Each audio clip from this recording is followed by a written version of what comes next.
Friday, April 15th edition of the Carolina Weather Video, and I'm meteorologist Matthew East. The big storm system continuing to crawl through the southeastern part of the country. In fact, it was indeed an active severe weather evening and night. The storms initiated over parts of eastern Oklahoma and Kansas, and then those storms ripped through parts of Arkansas and Louisiana overnight. During the 4 a.m. Central Time hour, the storms moved to around Memphis, Tennessee, and that is kind of the beginning stages of today's severe weather threat. Let's take a look at the radar imagery this morning, and as we speak, you're looking at that line of storms, and of course I'm cutting this video during the 5 a.m. Eastern Time hour. You're looking at the storms really lined up from near Memphis down to just east of Shreveport, and this little band of rain is with the warm front that's lifting north through parts of Tennessee and into Alabama. Again, at the time I'm cutting this video, there are severe thunderstorm warnings all along that line. There's been some tornado warnings as well.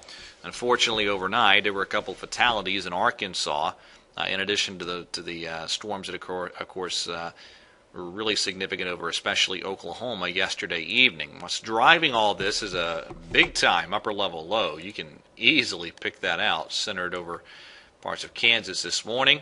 Out ahead of this system, you have some warm and unstable air feeding northward. Pretty easy to pick that up in the Mississippi River Valley. And that's just a good-looking overall synoptic setup for severe weather. Here's your day one convective outlook. A moderate risk covering much of Alabama and Mississippi.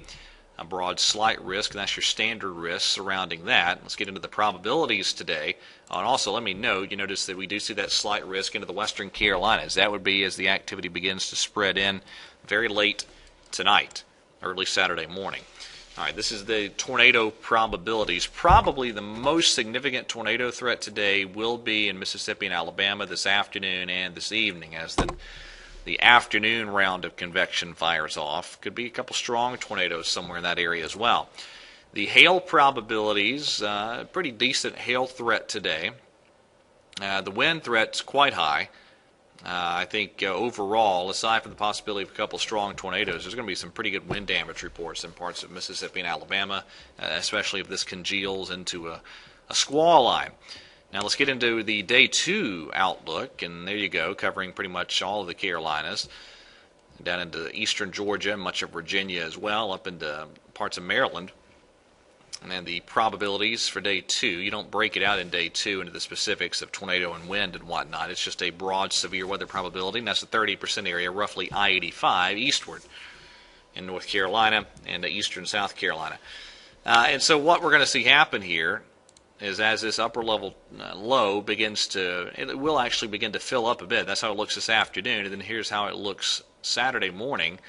It takes on a strongly negative tilt, and again, like I've been highlighting in some of the products this week, when you see this negative tilt trough, notice those contours kind of fanning out. That is favorable for a lot of large-scale lift and favorable to get those areas of rain and storms going. Now, what about instability?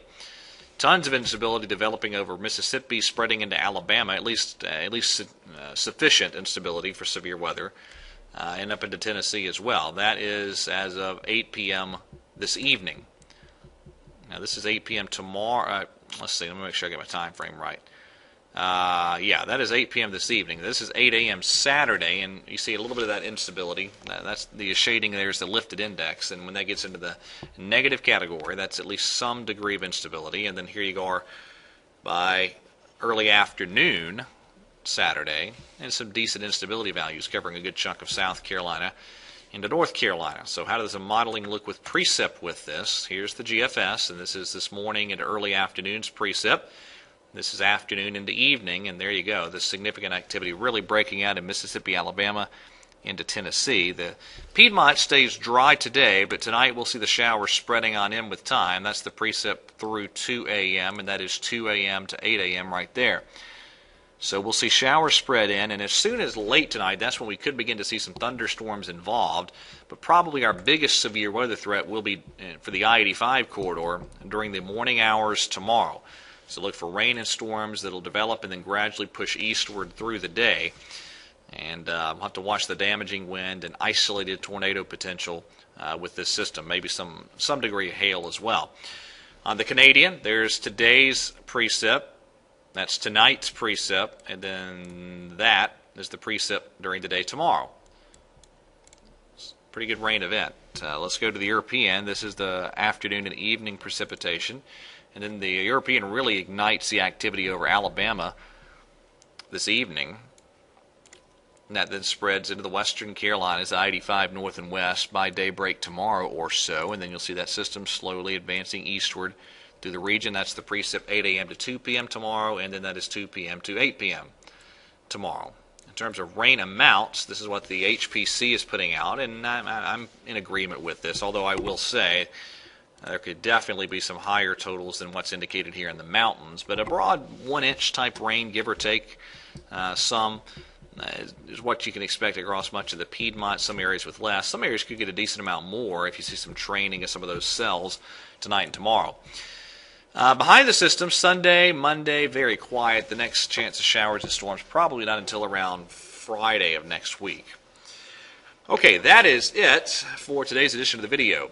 Make sure you have a reliable way all across the region of hearing weather watches and warnings as they are required.